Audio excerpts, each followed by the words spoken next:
What's up, homies? We're back with another Achievements Are Impossible. This episode, we got Call of Duty Modern Warfare 2. MW2 is a game separated into multiple game modes as it's grown from the original title. Single player, where the player is a part of Task Force 141 and tries to remedy global conflicts with their squad of elite military personnel. Multiplayer, where you fight against other players completing objective modes. And Special Ops, where the player squads up with a couple of friends to enlist on special operations against the opposing forces. I'll preface this game and its achievements are quite linear, which has caused me to introduce my personal achievement first. That being, I have to get every optional achievement on Veteran in one playthrough. In hindsight, this was the cause for literally hundreds of restarts, and the fact that I'm bad, but I'm gonna leave that bit out. This game has 24 achievements. 2 of them are earned for completing the campaign, and 5 are earned from Special Ops. I won't be covering Special Ops in depth, but the 5 achievements in that mode are to get 3 stars on every mission, collect 20 pieces of intel, and complete low profile without triggering any alarms. This leaves us with 17 other achievements. The first achievement that comes up is Daredevil. To get Daredevil, I need to flash myself and then eliminate 2 people while flashed. I found this easiest on the second mission, Kill or Capture, as me and my team head up to a building to secure it and get ready to breach a door. I see my teammate whip out a sledgehammer, getting ready to bust open the lock, and I get ready to flash myself. After being flashed, the door opens, and I go to town on the 2 people in front of the door. The third mission in the campaign is Wet Work, where we're tasked to infiltrate enemy lines by navigating a boatyard. This is where we can get Crocodile by taking out 3 enemies underwater, and Nessie by reaching the barge without being seen. I was having trouble and realized I needed to also clear out the dock of all enemies before the achievement unlocked. We don't see the next achievement all the way until mission 9, Recon by Fire, where the homie and I clear out warehouses and buildings from afar in search of some very important intelligence.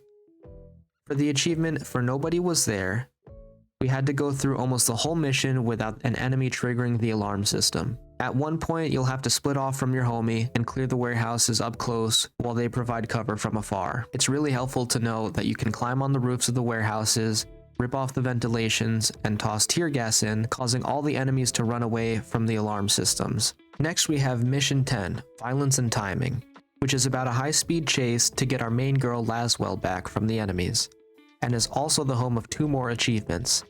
Test Drive, which requires us to drive 5 different types of vehicles throughout the mission. We can do this easily by hijacking enemy vehicles and using the civilian vehicles that are parked every so often on the side of the road. There's also Keeping This One, which has us using the first vehicle we're given all the way up until we meet with our homie Captain Price.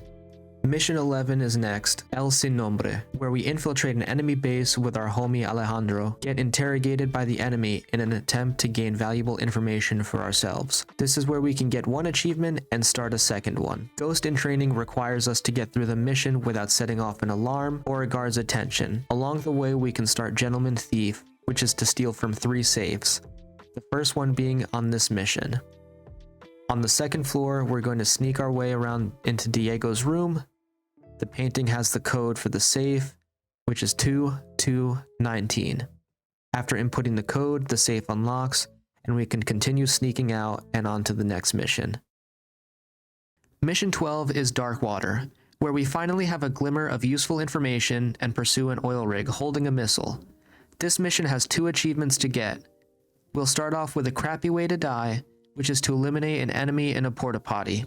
At the beginning of the mission, we clear the area and get to the top of the staircase. At the top, there are 2 porta potties. There's an enemy in the left-hand side. We unleash our clip into the porta potty as the enemy drops out and drops the achievement. After securing the oil rig, we find a shipping container with a missile and an empty shipping container that had the controls. We then take an emergency boat from the oil rig onto a shipping boat, as the controls might be on there. This leads us to Don't Touch the Dark, which is unlocked after the boat crashes onto the shipping boat, and we essentially play the floor is lava, jumping across the pipelines and crates to get to the other side of the boat. Next is Mission 13, Alone, which is where we try to reconnect with Ghost by sneaking through an enemy-ridden town. The achievement Gunless requires us to navigate the whole mission without firing a weapon. Along the way, we'll get the remaining 2 safes for Gentleman Thief. The first safe on this mission is in the room to the left after you head into the coffee shop. After finding the code on the calendar, we enter it into our safe. The last safe is not far behind as we drop down to the bottom floor of the cafe. To the left outside is going to be a garage, which has the 3rd safe inside, giving us Gentleman Thief. Mission 14 is Prison Break, where we try to save our boy Alejandro. Briefly after the start of the mission, we hop on some security cameras to guide Ghost throughout some areas and plant charges.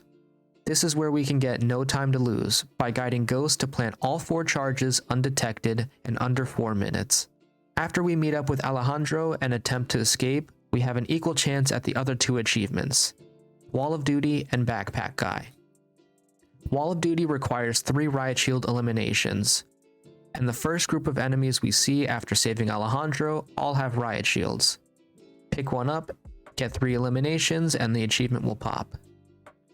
Next is Backpack Guy, which has us blinding or gassing enemies, then getting 1 elimination with a Semtex, 1 with a frag, and 1 with a Molotov. It couldn't work out better that you can also restart your checkpoint and there's a backpack filled with equipment to then boost these kills off of the riot shielders. Now we skip ahead to mission 16, Ghost Team, for the achievement Practice Makes Perfect. At the very end of the mission, we find ourselves in an enclosed area being chased by a tank. There are a bunch of practice targets in this range to knock down.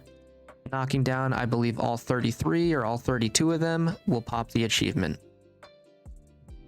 And our last campaign achievement comes from mission 17, Countdown, where we start off by landing on a skyscraper in hunt for a valuable target and grapple down the side with our team. There are 3 floors with varying amounts of hostages and enemies to save and dispose of. The achievement Must Be Wind is to save all the hostages without an enemy firing a weapon. There are 3 floors of enemies. Once disposed of them all, the achievement will pop. As always, that's all the achievements, homies. Let me know if you liked the video, if you have a harder challenge for me to pursue within reason, or what game I should try to 100% next. Love you guys, and I'll see you on the next one.